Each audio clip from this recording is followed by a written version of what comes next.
So, Hobie, since there's a lot of people that obviously have never had an obstacle race like this before, there's a lot of questions I think people have via online and around. So, the distance that you have set is 1.5 miles. Why 1.5 miles? Well, first of all, my first thought process, honestly, was I want a balance. I want 50% running and I want 50% obstacles. That's what I was after. Second idea was I want all of the best obstacles people generally tend to see in the obstacle races without being redundant. I don't want 3 rope climbs, I just want 1 rope climb, you know. So, without being redundant, I want all the good obstacles in there and I want it to be 50-50. So I designed all the obstacles. I designed the course with all the obstacles in it. I decided it'll take me this long to do the obstacles. And then I needed to correlate the running to take that long to run. So I figured it'll take 6 to 7 minutes to do all these obstacles, for me, hopefully, give or take. And so I wanted 6 to 7 minutes of running. And so that's just what it worked out to be. When I saw 1.5 miles, I was like, oh crap, that's short. You know, I was thinking longer, you know, but it didn't work out that way. The only way to make it longer was to either double up obstacles, create more of them, but then you get such a big platform, viewers can't really see it, and then they're like, oh, I'm watching 3 of these and 3 of those, and, you know, 1 obstacle of each obstacle is enough. So, really the idea, it just worked out that way. But I like it. It's action-packed. It's intense. Boom, you take off, you're going just long enough to get some running in, but boom, direct obstacles. You know, keep people excited. So this doesn't look like this is 1.5 miles for running. I'm assuming that this isn't necessarily to scale. No, the running portions are not to scale. The course is. And how big is this course going to be? What is this going to fit on? This is about 100 meters long. So a football field. And it's a little wider than a football field. So maybe a soccer field? Generally speaking, this is about the size of a soccer field. Okay. Yeah, so that's the size you got. I mean, this lane is 30 feet wide. You know, I'll have 7 4-foot lanes in the barbed wire pile. It's a lot of space. You know, you got 7 lanes right here, and this is only 22 feet wide. So it's there's a lot of width here. You know, you got plenty of width. You got 20-foot lanes over here for people to go through the over-under. So at that point in the race, you know, you start here, you go. These are the first obstacles. You send 60 people at a time. You're gonna have 60 people needing to get over that wall in a matter of half a minute. You know, no problem. It's 20 feet wide, so you can do that. I mean, it's got space. So how long would you say these turnaround sort of running sections are? These runs, here, how long they're going to maybe be? These obviously aren't to scale. To scale, the model would have to be huge. These would be about 200 to 300 meters. Okay. So, you know, this is 100 meters right here. So this, if it was to scale, you'd be running halfway across the room right here. So no, there's some running. Can the average weekend warrior get through this race? I wanted a course for everybody. I very much go with the philosophy that I want the elite racers and I want everybody else doing the same courses. I'm very much a fan of that. I don't want to turn it into American Ninja Warrior style where only a few select people can actually attempt a course. My goal really is for the elite racers, if you're properly trained for obstacles, you probably won't have a hard time getting through any obstacle. The challenge is doing it quickly. You know, rope climb's no problem for an elite racer, but is a rope climb going to be hard after you've done all these other obstacles at a fast pace while your heart rate's maxed out? Rope climb might become very difficult actually. But they're all doable. But for your average person going a slower pace, if they're not pushing too hard, I honestly want the average person to fill 2 to 3 to maybe 4 obstacles. I want to be able to get through most of them so they, you know, get a sense of accomplishment. I want them to fill a few of them so they have a reason to come back, a reason to train, to get better shape. But at least they're all attemptable. They don't show up to something and be like, you know what, that's just beyond me. At least they can attempt them all. So what happens if you fail an obstacle at your race? For the open waves, you just continue on. You fail an obstacle, you continue, you get to the finish line though, you only get half of a medal. Half of the medal for finishing, half of a medal for completing all the obstacles successfully. So if you complete them all successfully, you get a full finisher medal. You made it. If you don't, you get a half medal. For the elites, for the race, all the obstacles are mandatory. No burpee penalties or anything like that.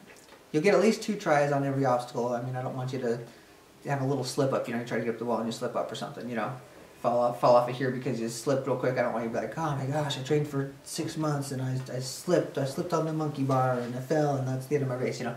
So every obstacle you'll get at least 2 tries. Some, like, you know, your walls, you can try till you make it. So it's doable, but there's still that X factor. You know what, if you're just a runner and you show up and you can't climb a rope, you're out of luck. You're not going to finish the race. So what happens? Do you have to qualify to be in your elite heats? Like, how do you? What's the difference? Can I just sign up a team for the elite heat, or? Anybody can sign up a team. If enough teams sign up, we'll have preliminary heats first, and we'll run through preliminary heats, and then we'll have a final championship race by those who qualified. So anybody can sign up and go for it. And if you're in the elite heat, do you have to be on a team, or can individuals race in the elite heat? Yes, for the elite championship race with the prize money and whatnot, it's team racing. Okay. If it's an open person, if I want to race in the open heat just by myself, I can do that, right? Yeah, if you're in the open waves, you can sign up with a team of 100 people. You can sign up by yourself any way you want to do it, just like what other people are doing out there. Now, is this going to be a traveling event, or is this just going to be a course that gets built somewhere once? It'll be a traveling event. We'll be all over the country, hopefully all over the world, eventually, hopefully. That's the plan. But at the same time, I envision permanent venues. I envision venues just like you've got your football stadiums, your baseball stadiums. I envision a permanent course. Nothing ever changes from week to week, month to month, year to year. People can come and, establish course records and whatnot because it's set in stone. So is it going to be the same, do you think, venue to venue, or is there going to be some variation? My ultimate goal is to have it the same. I'd like to be people to come and run a race no matter where they run it and say, this was my time, and I can compare it to times other people have done in other places and whatnot. In the beginning, obviously, it won't be that way. You go to a venue, the terrain's different. And sometimes the running will be real hilly, it'll be sandy, sometimes it'll be hard-packed dirt, sometimes it'll be flat, So in the beginning, you're going to get some variety. Ultimately, once we've established a course, the obstacles are going to, for the first while, they're going to evolve and whatnot, but as time goes on, we'll come up with a set design, and I'd like to see it, I'd like to see a permanent, established course no matter where you are. So I guess we'll go back to some of the questions about the obstacles too, because there's been a question about male and female obstacles. Are they all the same, or is there a different male and female? Are there any differences? There's only a few differences. One, for the sandbag carry, the men are going to have to carry 2 sandbags in their hands, gripping them, and the women get to carry 1 sandbag. They can carry it on their shoulder however they want. So that'll be different. They weigh the same. They're 40 pounds, but the guys have 2, the women have 1. And then the pipe flips, the women will have lighter pipes to flip. And Hercules hoist, they'll have a lighter block. Other than that, all of the obstacles are identical. Okay. And is there, with the competitive teams, if I want to sign up for like an elite team, is that a more expensive?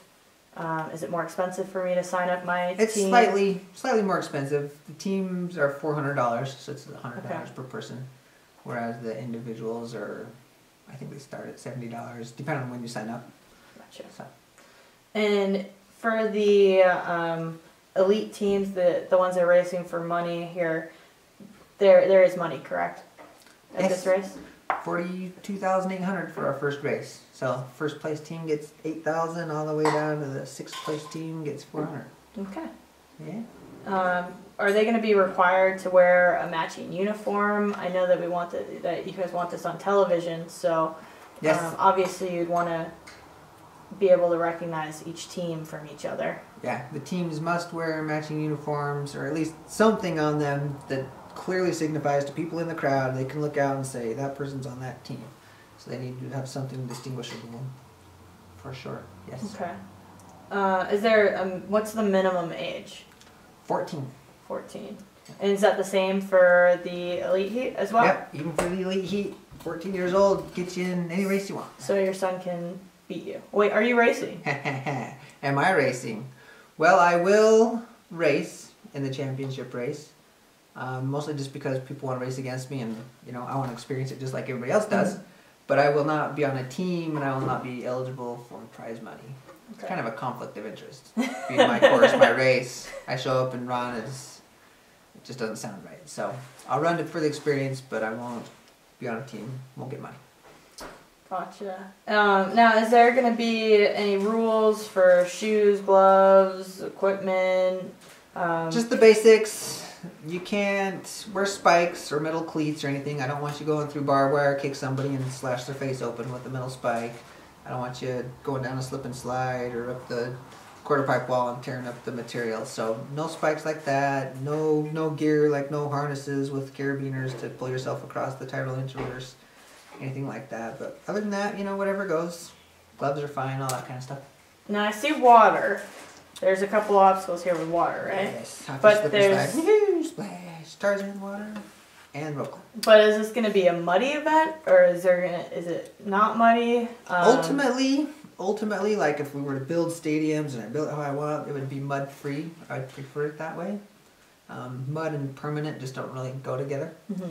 But beginning, you know, the venue is what it is. Mm-hmm. If we show up and it's raining, there's going to be mud everywhere. So you're going to get what the venue gives you. Yeah. Starting on, but ultimately, I would love a mud free course. Okay.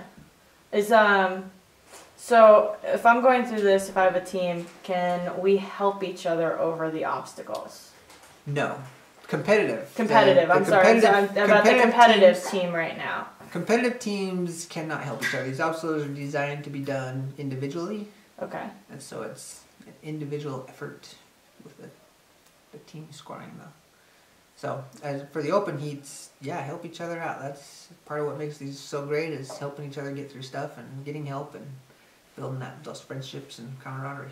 So you said a couple times about heats. How many people are going to go off at a time in a heat? For our first race, our competitive heats will have 10 teams, so 40 people at a time. If we have preliminaries, otherwise just a final of 40 people. And in the open waves, we're going to run 60 people at a time. I imagine I can fit 80 or maybe even more every 10 minutes. As well, set up 60 people every 10 minutes. I think I can fit more than that, but just to be safe, just to be sure, for our first race, that's what we're going to stick with. How is the elite heat, when you bring the competitive ones racing for money, how is it going to work when they finish? Who wins? Like, who wins? How do you win? How does my team win? If we have preliminary heats, if we have enough sign up, you got 4-person teams. Top 3 people will score, and we'll go by times. So your combined times, lowest time wins. So when are the preliminary heats going to happen? They'd be first thing in the morning. Okay. For our first event. This may change around as different events come to pass, but for our first event, first thing in the morning, preliminary heats, then you're going to get about a 1.5 hour, maybe a 2 hour, well, 1 to 1.5 hour break, and then we're going to have the championship race, and then start the open waves right after that. So in the championship race, though, just for quicker scoring, for people in the bleachers to be able to score themselves, it'll just be like cross-country style. First place gets 1 point, second place gets 2 points, so on and so forth. Team with the lowest amount of points wins. So that way, the bleachers could be their pad of paper, 1 point, 2 points, 3, you know, and they could know results as they happen. So it's basically whichever team gets their first 3 people across the finish line. Yeah. Are going to end up winning the race. Generally, yeah. Okay. And so I guess the last thing is then, is this the future of obstacle racing? Is this? This is part of the future. You know, all the events that exist, from the shortest to the longest, everything in between, the craziest, they all need to be out there. They're all part of the big picture. But our goal here is to get on television, bring the sport mainstream. Because right now, you know, sad fact is, as great as the sport is, as many people know about it, truth is, I could walk into any city and talk to 1,000 people, and 7 out of 10 people don't even know what obstacle racing is. They don't have a clue. And of the 3 of those 10 that do, 2 of those 10 have a complete misconception of what it is. Like, yeah, I've heard of it. Some beer, crazy mud, you know. They don't even really know what they're talking about. You know, only maybe 10% of the people in the country really get it. You know, so until we get it on television, can bring it mainstream and get people to actually see it, you know, because you go to a race right now and people see 1/10 of the actual race. So it's easy to get misconceptions of what's really going on. Nobody knows, you know. So if we can bring it all to them, they can see the whole thing, you know, then, so that's our goal. Our goal is to bring it to the world. Why did you go with a team racing factor? Teams you get that longevity, you get sponsors a lot easier. They're a lot more fun to watch for spectators. Spectators love following teams a lot more than just individuals. Every way you look at it. Teams will make the sport bigger and help promote longevity.